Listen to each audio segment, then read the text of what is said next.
Quero que você me acompanhe esta noite ao capítulo 10 de Lucas, e a uma passagem muito familiar com a qual todos os jovens aqui presentes se identificarão, sejam eles jovens ou idosos. O capítulo 10 de Lucas, começando no versículo 25.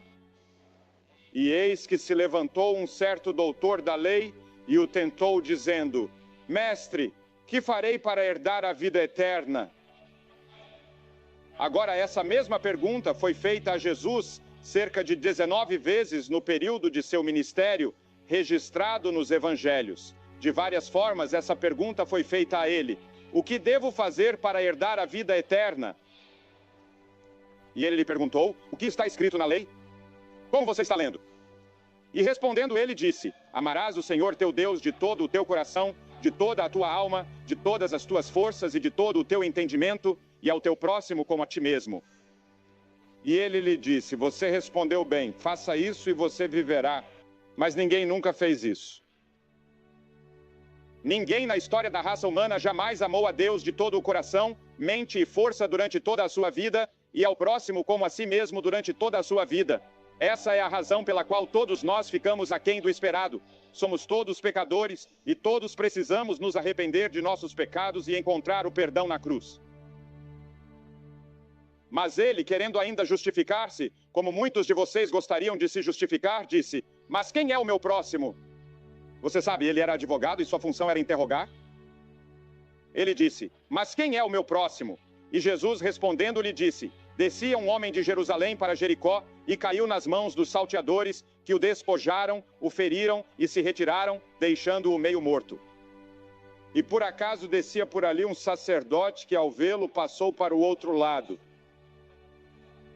E da mesma forma um levita, quando ele estava no lugar, veio, olhou para ele e passou para o outro lado.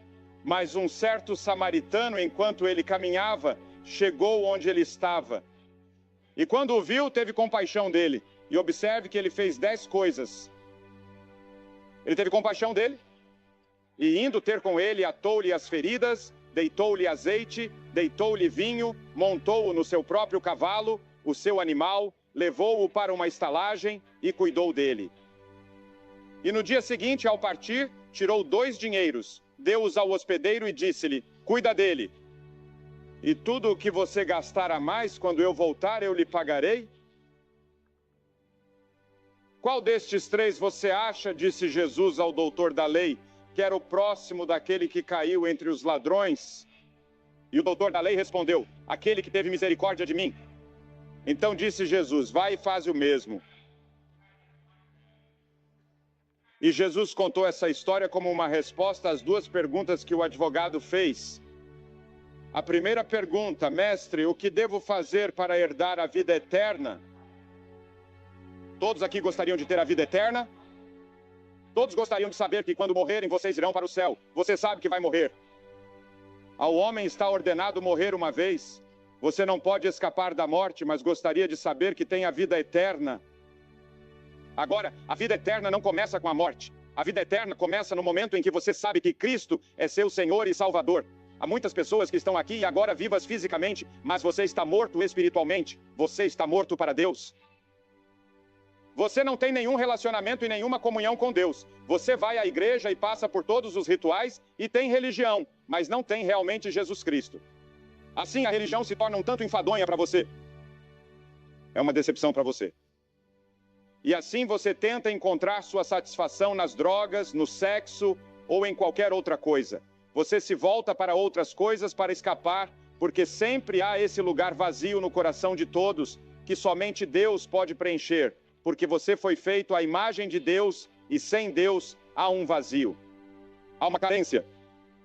E você está sempre buscando algo durante toda a sua vida, e você está buscando a vida eterna. Você quer a vida eterna, você pode ter vida eterna hoje mesmo. Isso pode começar hoje à noite em seu coração, quando Cristo passar a habitar em sua vida e em seu coração. Era uma questão social. Quem é meu vizinho? Jesus deu a resposta. Você amará o Senhor seu Deus de todo o seu coração e de toda a sua alma. Era uma questão social. Quem é meu vizinho? Jesus deu a resposta. Amarás o Senhor teu Deus de todo o teu coração, de toda a tua alma e de todas as tuas forças, e ao teu próximo como a ti mesmo. 850 milhões de pessoas neste planeta vivem em uma dieta de fome neste momento. Eles são nossos vizinhos. Quando foi a última vez que você compartilhou sua vida social com alguém de outra raça ou de outra origem étnica? Seus bens estão com os pobres? Sabe ensinar quem precisa de educação? Tem habilidades com não treinados? E a compaixão e as orações de vocês pela paz do mundo? Você já cuidou do idoso, do deficiente, do cego, do alcoólatra, do viciado em drogas, do moralmente decaído com seu amor e preocupação? Quem é seu vizinho? Qual é a sua responsabilidade para com o próximo? No mundo moderno de transporte e tecnologia, o mundo inteiro se tornou um bairro sem ser uma irmandade. E o mundo inteiro, de repente, se torna nosso vizinho. As pessoas que estão sofrendo no Sudeste Asiático são nossos vizinhos. As pessoas que sofrem na África Central são nossos vizinhos e temos uma responsabilidade para com eles. As Escrituras dizem que Jesus veio para curar os quebrantados de coração. Um novo livro acaba de ser lançado por um psiquiatra, intitulado The Broken Heart, O Coração Partido. E em Toronto, delegados de todo o mundo vieram para uma convenção sobre corações consertados. Jesus veio para curar corações partidos. Quantos corações quebrados estão aqui hoje? Sua namorada abandonou você ou seu namorado disse não. Isso partiu seu coração. E depois havia uma questão espiritual.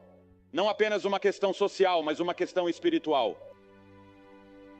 Ao longo da história, a igreja tem mudado para frente e para trás em sua ênfase na redenção pessoal e no envolvimento social. Ambos andam de mãos dadas. Mas este homem disse: Mestre, que farei para herdar a vida eterna? E a pobreza espiritual desse homem era mais profunda e pior do que a pobreza material. E Jesus mostrou repetidamente que a doença espiritual é pior do que a doença física. Podemos ir ao Sudeste Asiático agora mesmo, a Tailândia, alguns desses campos, e você ficará com o coração partido. Meu filho esteve lá várias vezes e me contou algumas das histórias mais horríveis. E nós vemos isso em nossas telas de televisão e dizemos: o que podemos fazer? Sentimos-nos tão desamparados em um momento em que as pessoas estão sofrendo terrivelmente em tantas partes do mundo. Isso é impressionante para nós. E devemos fazer o que pudermos, eles são nossos vizinhos. Mas há outra doença bem aqui em Halifax, bem aqui na Nova Escócia, que é pior do que as doenças desses campos. É a doença espiritual, a doença do pecado. É pior do que o câncer porque destrói a alma. Isso destrói seu relacionamento com Deus. Ele se interpõe entre você e a paz, a alegria e a felicidade. E você precisa entregar sua vida a Cristo e ter essa vida eterna. O que devo fazer para ser salvo? Como podemos ser salvos? Essa é a mesma pergunta que foi feita a Paulo e Silas na prisão. E Paulo disse: creia no Senhor Jesus Cristo e você será salvo. Mas não é só um problema social e espiritual, é também individual. Jesus disse: um certo homem. Agora Jesus está interessado em você como indivíduo. Ele vê o pardal quando ele cai, disse ele, e tem os cabelos de sua cabeça contados, e vê você como um indivíduo. Ele disse que um certo homem, ele ama as pessoas. Veja como ele o amava. Ninguém tem maior amor do que este, de dar a vida pelos seus amigos. E as Escrituras dizem que esse homem nessa história desceu. Ele desceu de Jerusalém para Jericó. Jericó estava a 800 pés abaixo. Jerusalém, a cerca de 18 milhas de distância, e um certo homem descia a estrada de Jericó. Agora, Jerusalém era o lugar da cidade de Deus. Naquela época, era a cidade da paz, era a cidade da verdade, era a cidade onde estavam os teólogos. Mas agora ele estava caindo, e esse é o curso descendente do pecado. E todos nós estamos nessa estrada de Jericó, cada um de nós. Se você ler as Escrituras e o primeiro capítulo de Romanos, verá que o pecado começa logo no início e nos leva para baixo, para baixo, para baixo, para baixo. E como a sombra, quando declinou, ela disse ao salmista: estou sendo jogado para baixo. E esse homem estava descendo, como você está descendo. O presidente das Nações Unidas está certo quando disse que nunca tornaremos a guerra obsoleta até que encontremos uma força que controle as paixões dos homens e das nações. Jesus Cristo naquela cruz pode transformar a vida humana e transformar o ódio em amor. Certo homem caiu nas mãos dos ladrões que o despojaram de suas vestes e o feriram. E todos nós caímos nas malhas do diabo e de seus demônios. Eles nos feriram.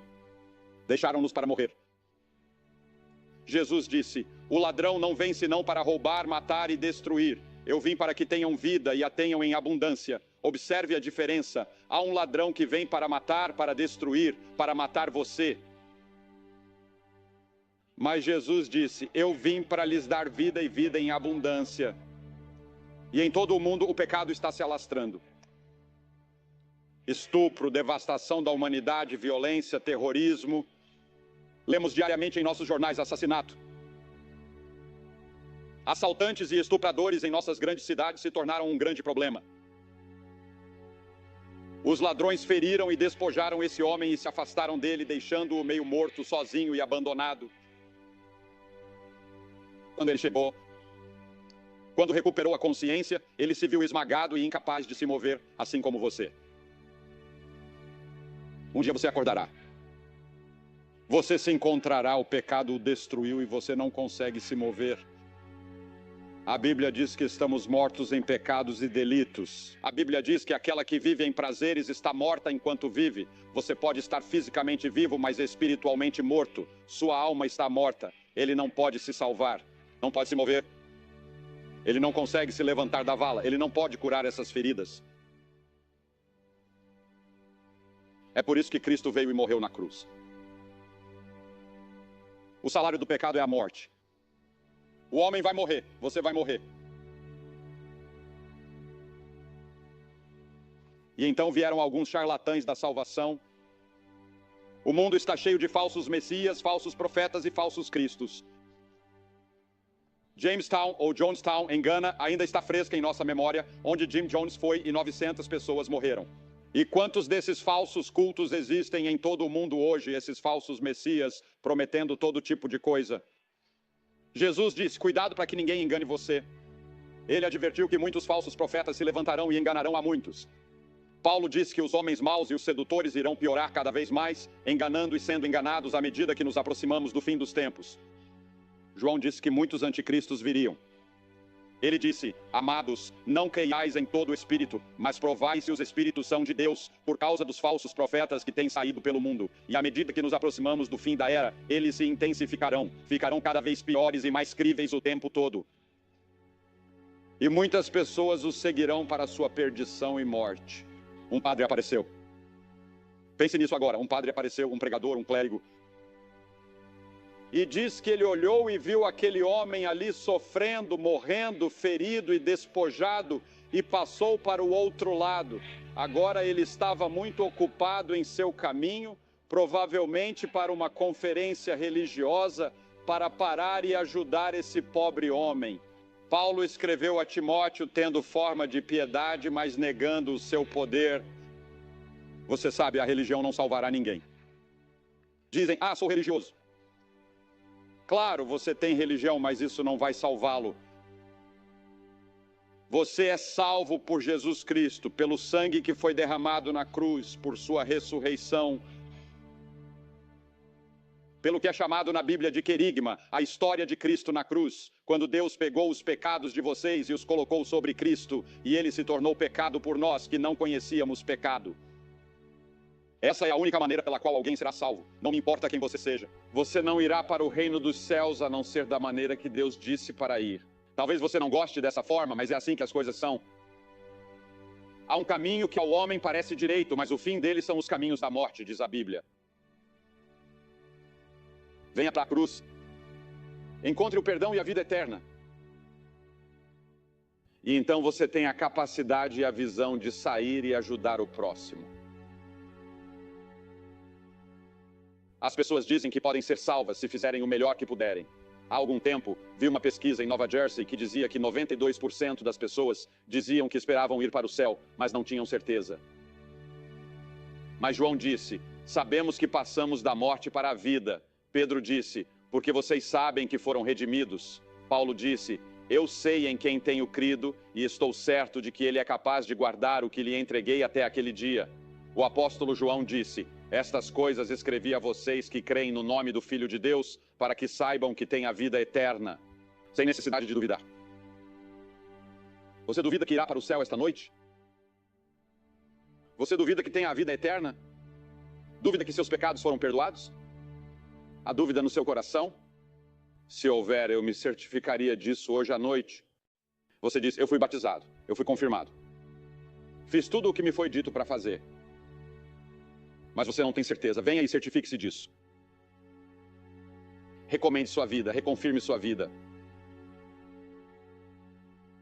Reconfirme o que seus pais prometeram no batismo. Confirme novamente o que você prometeu.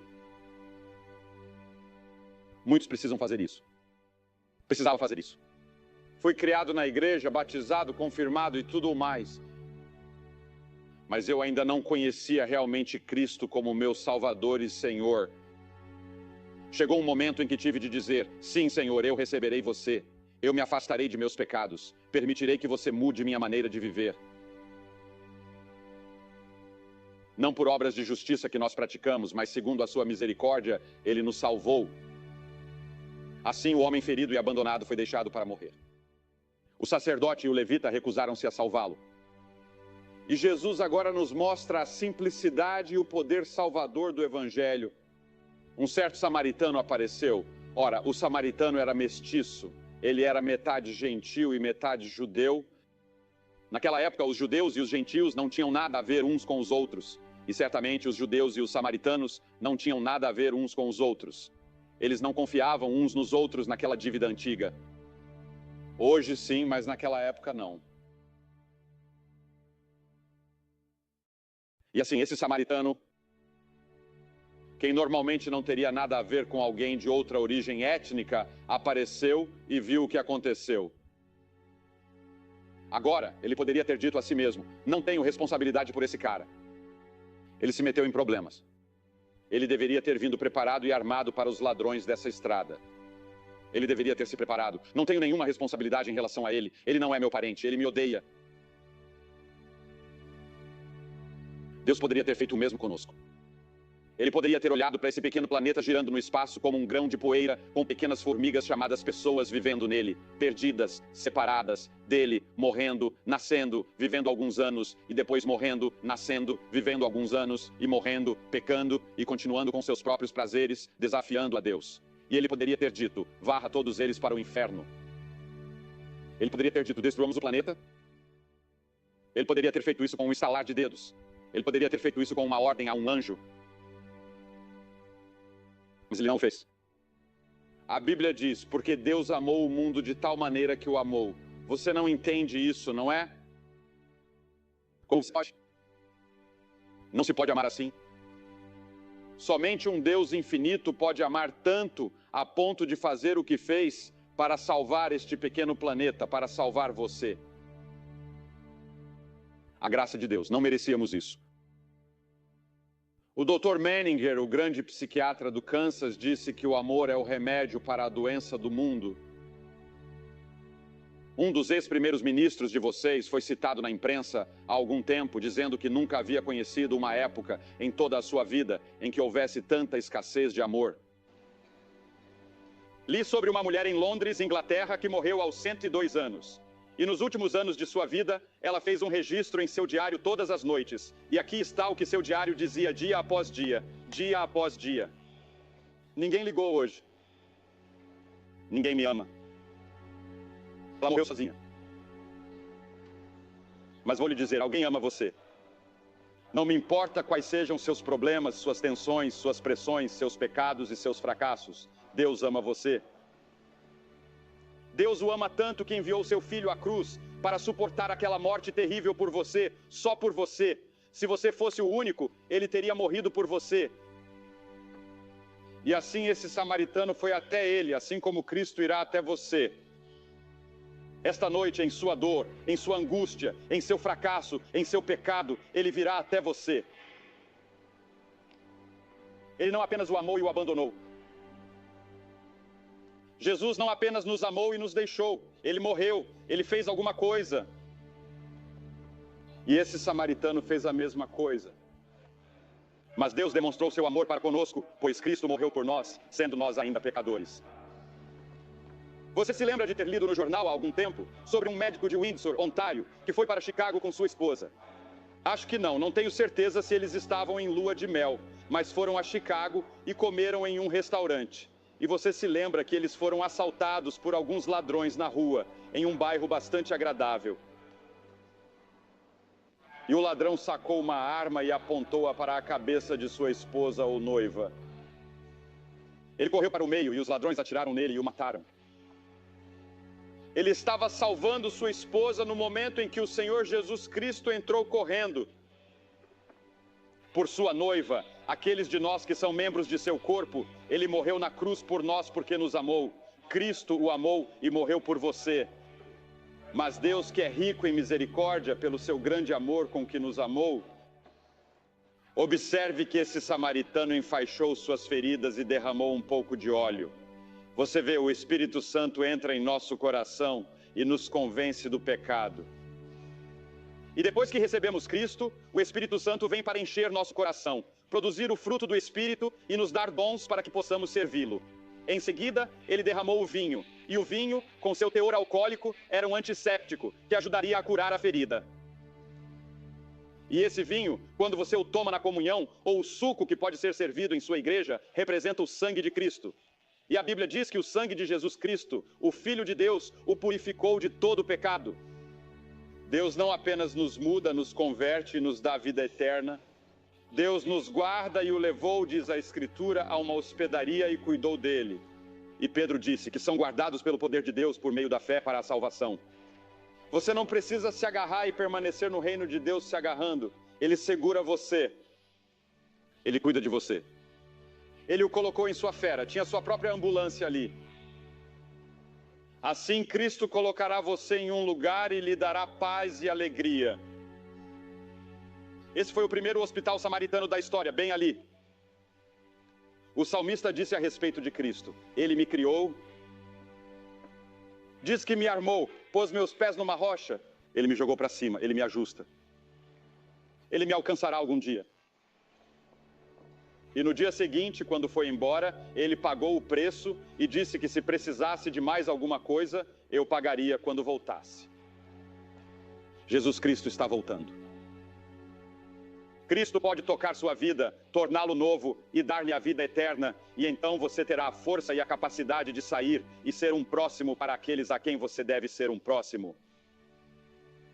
Você diz: o que fazer? Você precisa dizer: Deus, sinto muito. Senhor, quero mudar meu estilo de vida.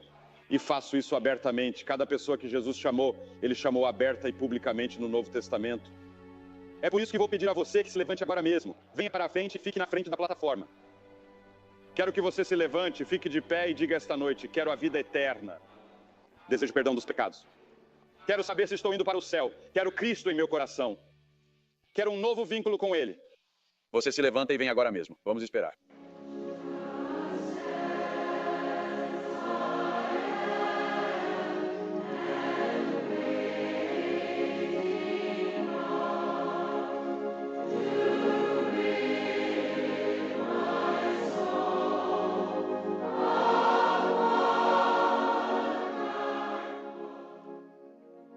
Assim como centenas de pessoas estão respondendo ao convite do Sr. Graham para assumir um compromisso público com Jesus Cristo, você pode assumir esse mesmo compromisso exatamente onde está.